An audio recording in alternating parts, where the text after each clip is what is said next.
Ladies and gentlemen, please welcome Microsoft's Chief Research Officer, Rick Rashid.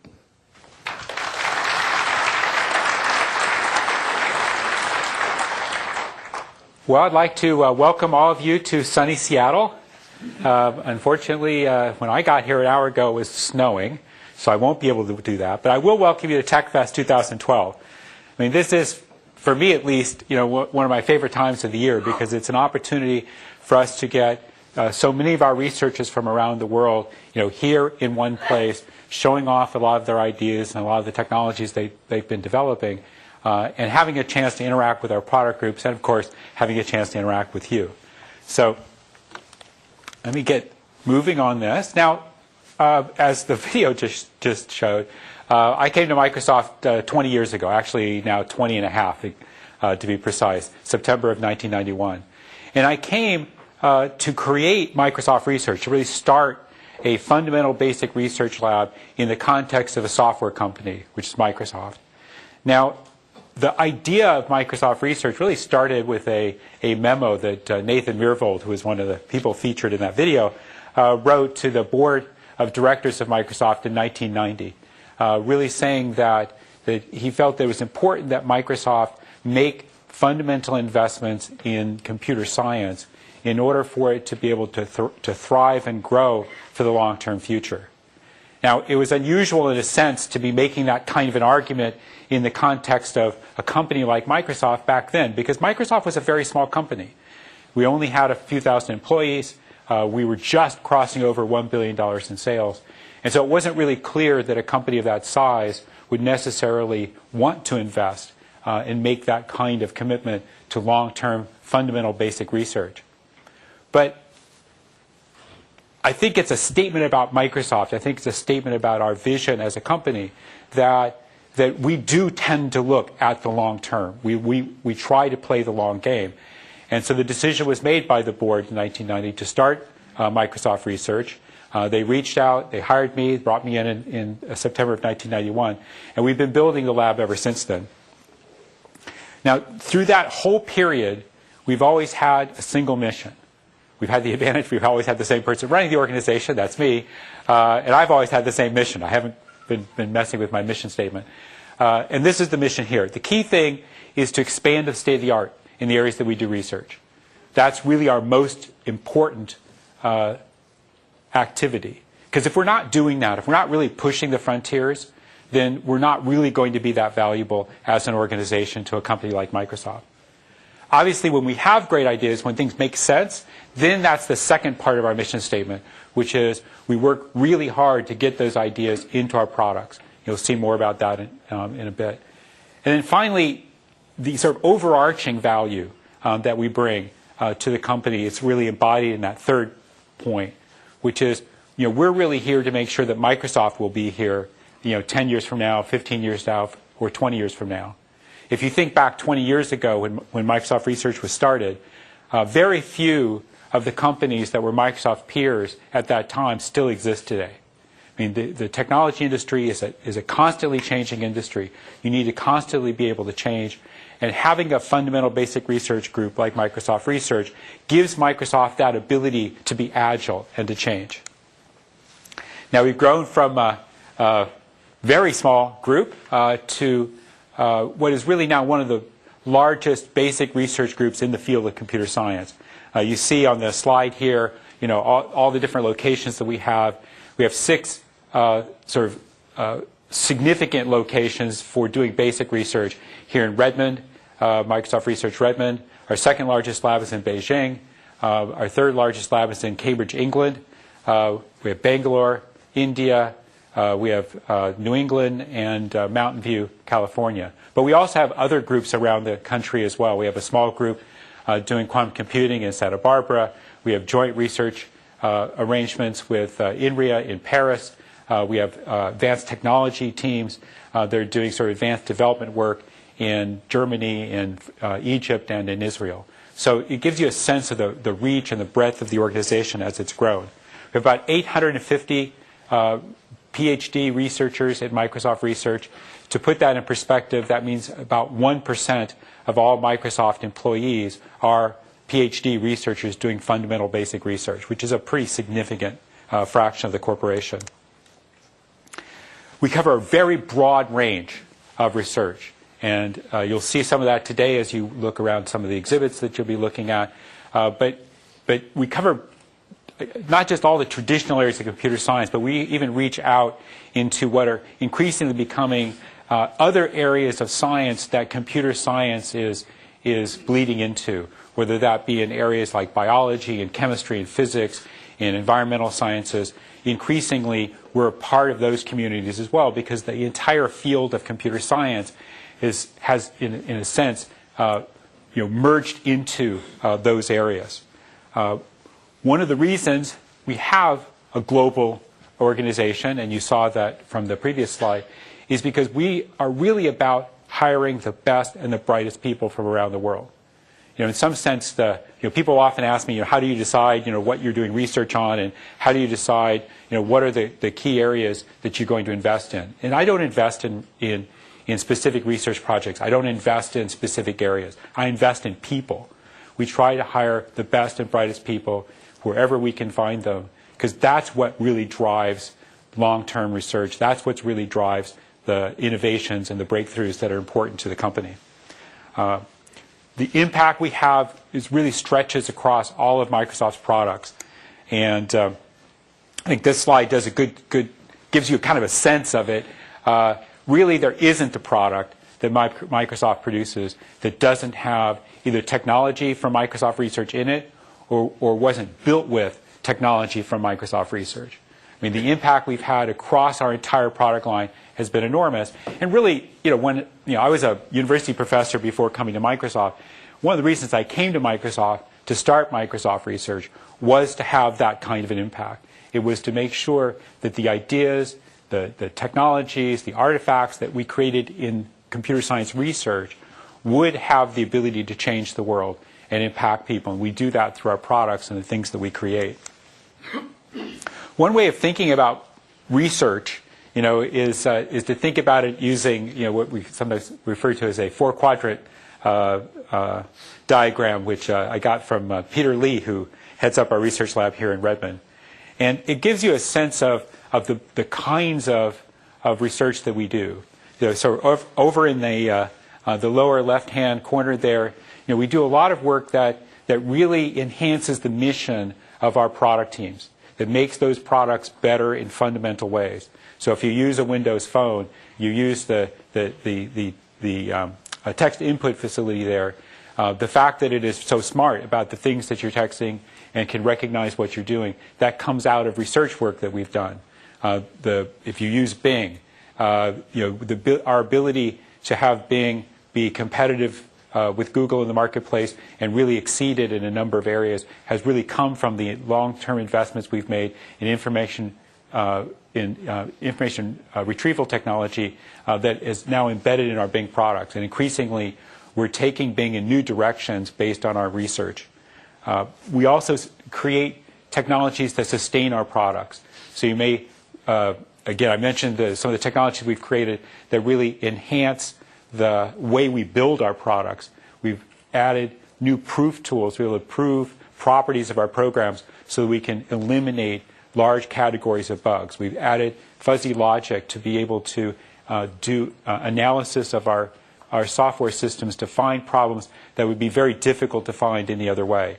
And we've also taken the technologies we've created and enhanced our products in significant ways. So if you use Bing Translator, which is really an exploding service for us, it's up 600% just in the last year in terms of access, and the queries through our translation facility are just going through the roof. That's technology that's based on long-term investments in fundamental basic research, really understanding how to be able to do translation. And in fact, one of the booths you'll see when you go out is work that we're doing to bring the entire community in, the language community, so that we can translate all languages from one to another and make that kind of a democratic and egalitarian world out there where it isn't just one organization deciding what languages get translated, but in fact the large community of people and the hundreds and hundreds of languages that are out there will be able to be translated in the future. Now, I wanted to, today we're going to be, I think in the demos that you'll be seeing, we'll be emphasizing a couple of key areas.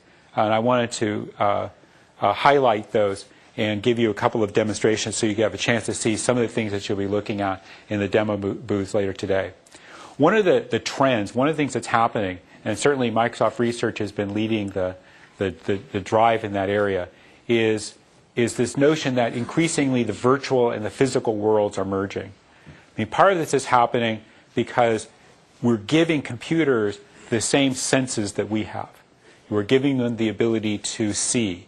We're giving them the ability to hear and to understand. We're giving them the ability to speak, to touch, to feel, to know where they are, to sense motion. I mean, those are the kinds of things that we think of as sort of unique to humans, and yet now our computers are capable of doing those same things. As that happens, we're changing the kinds of applications that computers can be used for, and we're changing the way in which we interact with them. You see that with some of the technologies we've been introducing, such as Microsoft Kinect, where suddenly we've given the computer the ability to see in 3 dimensions in real time, to recognize what a person is doing and how they're interacting with the world. And that's just changing the way people perceive the relationship between a computer and an individual. So you'll be seeing a number of demonstrations of that type today. I'm going to bring on stage Dr. Frank Song.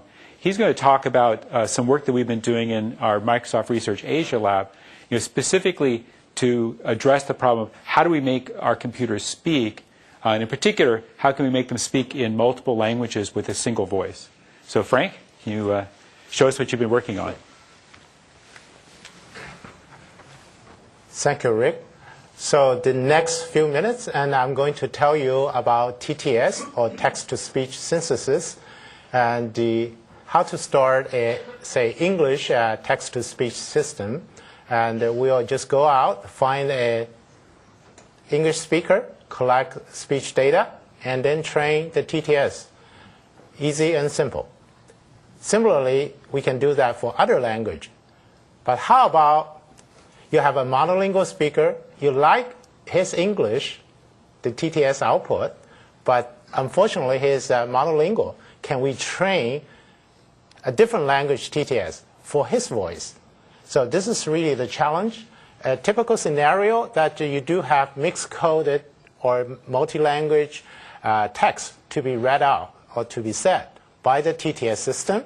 For example, a car navigation TTS, and for American driving in Beijing, if it's brave enough to do that, and this is the typical mixed-coded driving instructions, and the major driving instruction, turn left, turn right, are in English, and the key terms, landmarks, street names, are in Chinese.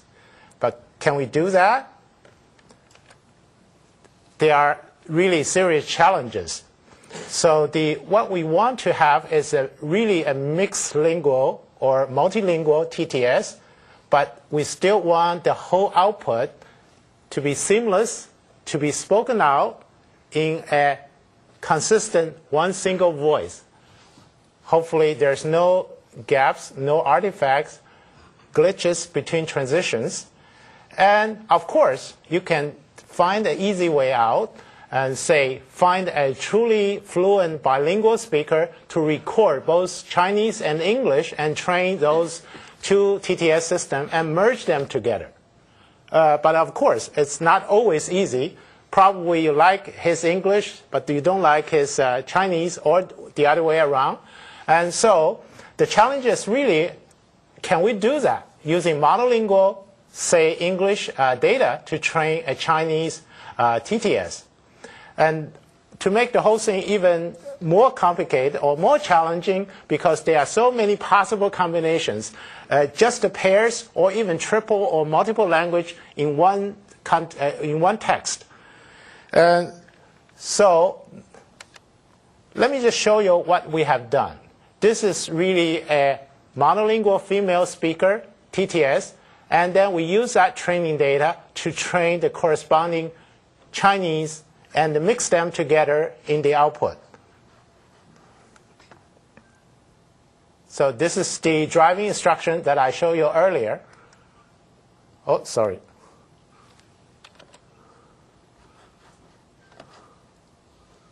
Driving directions to Beijing Railway Station.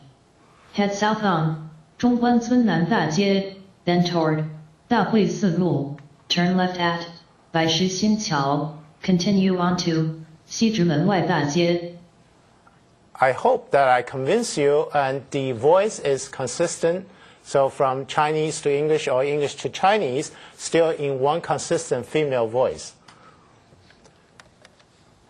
So the idea or the algorithm, how can we do it?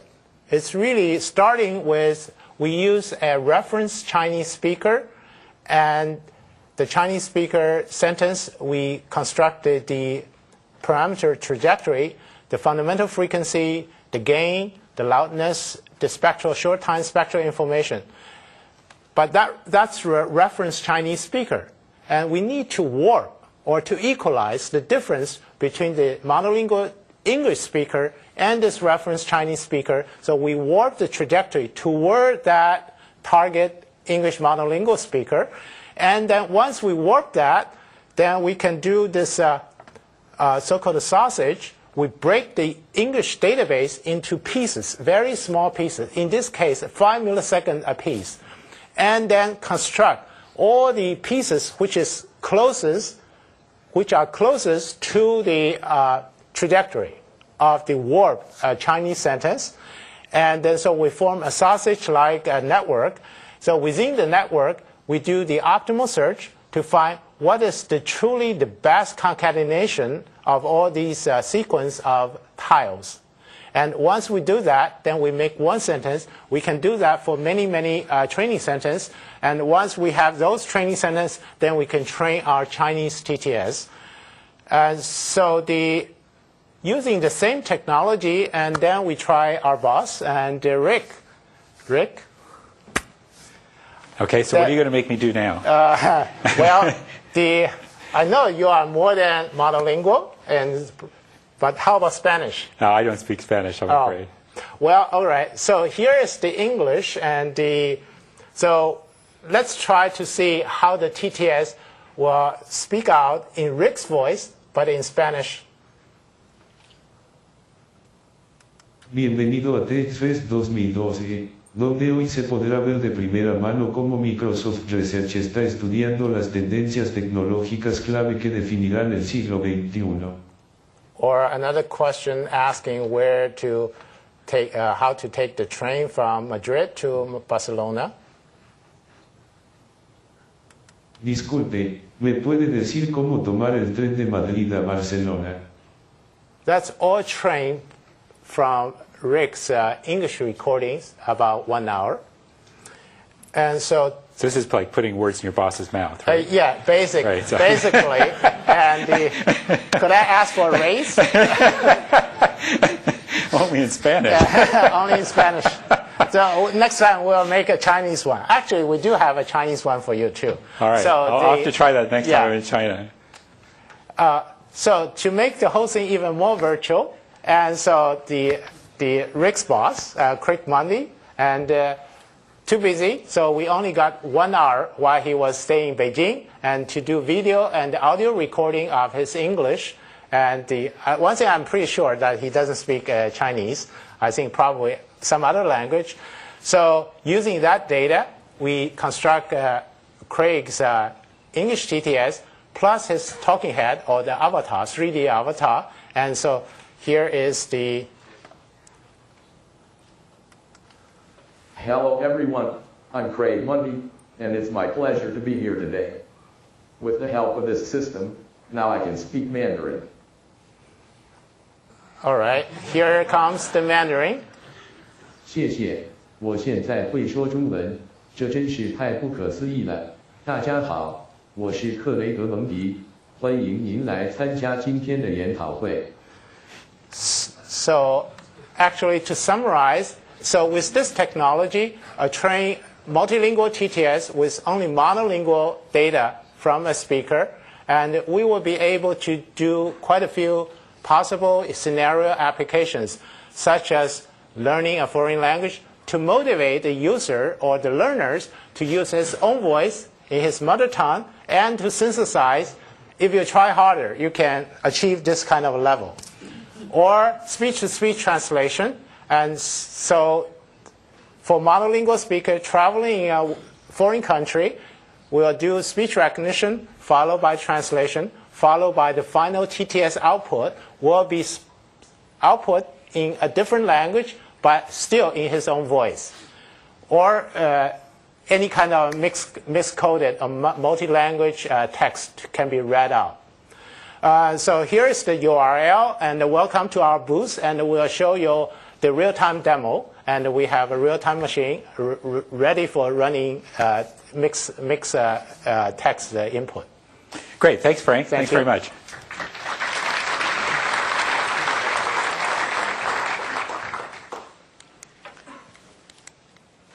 So another area, another trend that's going on right now that we're highlighting today at Techfest is what some people are talking about in terms of big data or the cloud. This idea that now that we have enormous amounts of storage, petabytes of storage, we can bring into a single data center 100,000 machines, and we can talk about building data systems that allow us to really understand the vast amounts of knowledge that we can collect in ways that we weren't able to do before. Really give us new insights, whether it's insights into our businesses, insights into our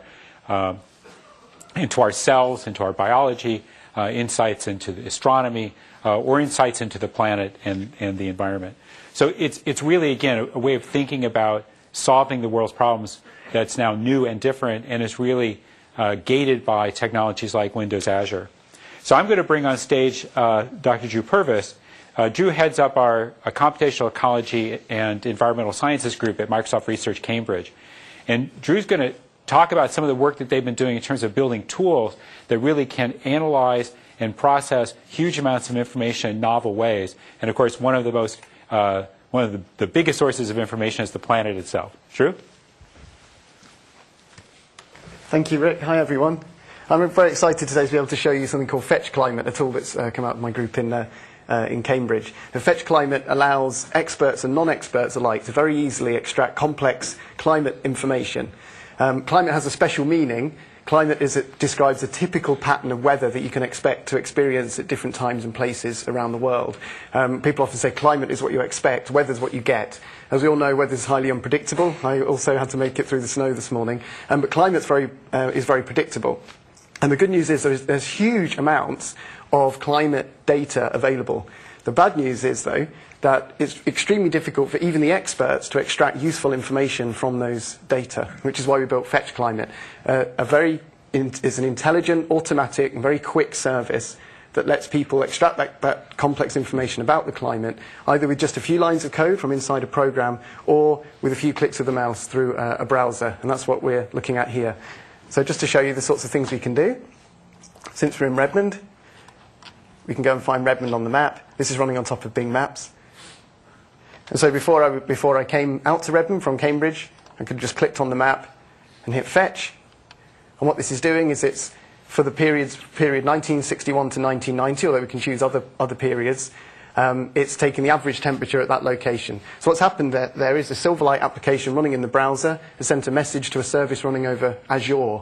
That service peruses a number of alternative data sets. It runs the query over all of the data sets that are suitable for that query. It calculates the uncertainty associated with the query, and then by default returns the query that has the lowest uncertainty. So there's really quite a lot going on mathematically, a lot of calculations, but Azure lets us do that in a way where those calculations can be farmed out in parallel, and we're able to reconcile these data sets which at first glance are mutually incompatible and treat them in a common currency and return the answer. So you see we can hover our mouse over here and find out that the average temperature in Redmond is 10.7 degrees C. That's fairly mild. We can do better than that. So we can just choose, since I was coming out in March, I can say, well, what's the average temperature in March in Redmond? And again, that fetch will happen. We'll get the answer. We can find out that in Redmond, the average temperature is about 7.2 degrees C in March. And that's what it felt like to me, actually, when I got up this morning. That's fairly chilly, not freezing. Now, we can run a number of these points in parallel if we want to.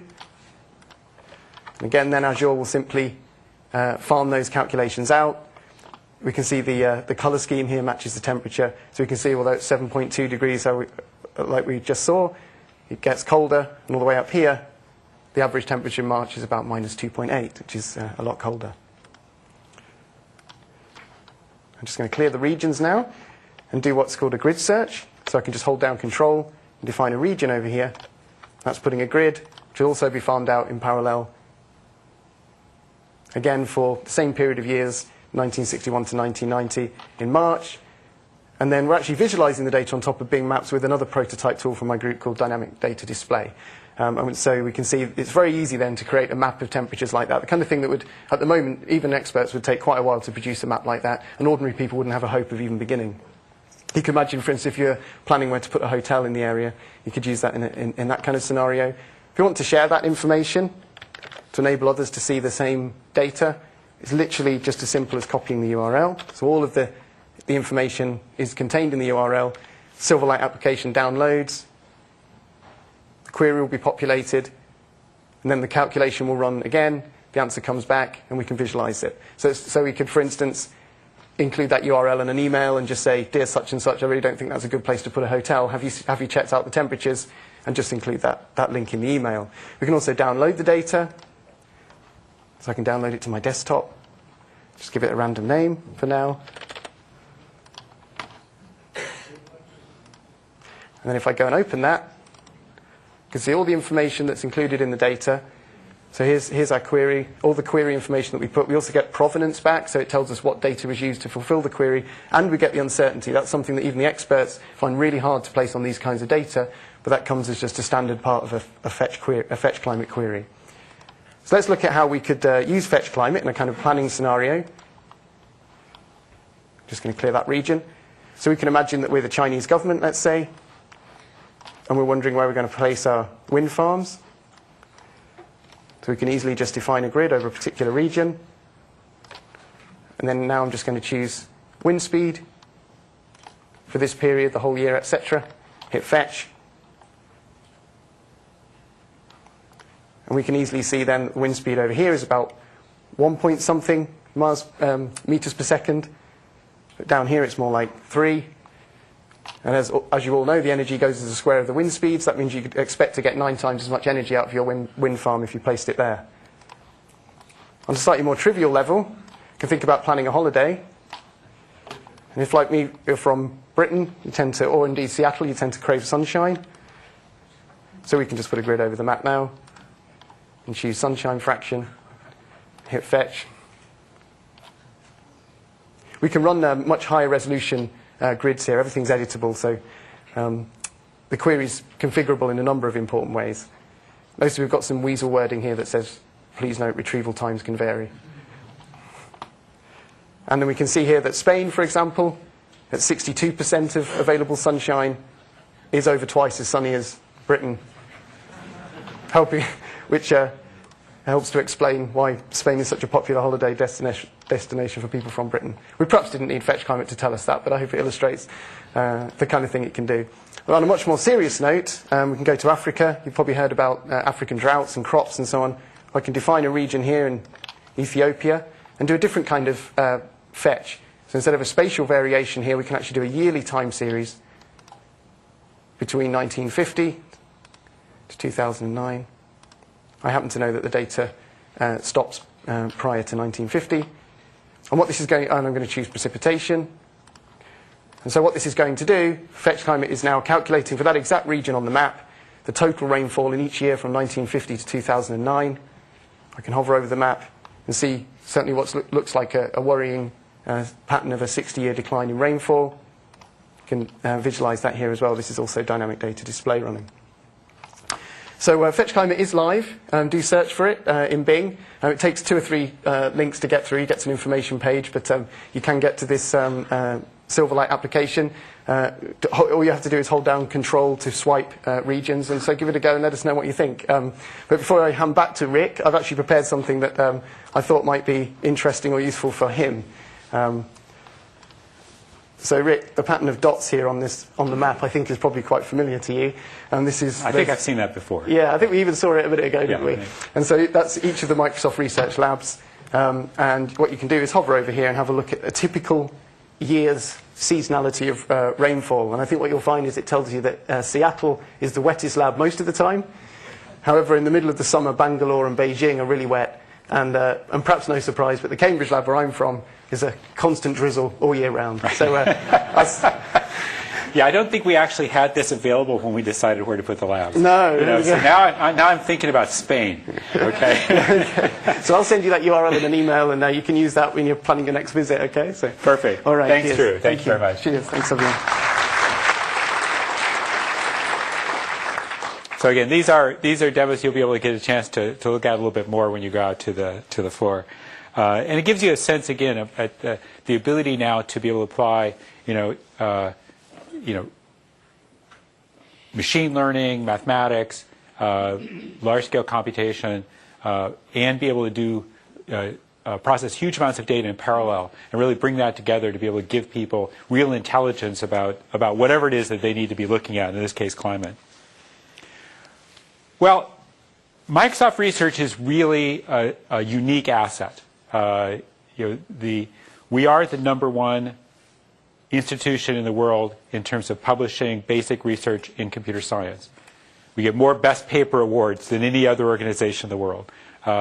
We're really, there's never been anything quite like Microsoft Research in terms of the level of engagement we have with the academic community and the research communities around the world as well. We're global. We work with the universities. We work with research labs. We work with governments around the world. We work with other corporations. We work hard to impact our products and get cutting-edge research into our products and really give the company agility. I mean, the reason you have a basic research lab, in some sense, isn't really for the stream of technology that comes out. You get that, right? And that's fabulous, and that's an important asset to have. But it's also because you want to survive. When things change, if you've got a new competitor, if you've got a new technology, if the business climate changes in a fundamental way, you want the intellectual capital, the people, the treasure chest of technologies to be available that allows you as a company to rapidly change when change is critical. And Microsoft Research has done that for Microsoft over the years. It's one of the reasons we're still here as a company, and it's one of the reasons that I think we'll continue to be here for a long time to come. We really fuel the future, not just of Microsoft, but really of the technology field. We're increasing our knowledge about the field of computer science in a very fundamental way. And the reality is I'd say if 20 years from now, we were still the way we are now, I'd actually be really happy.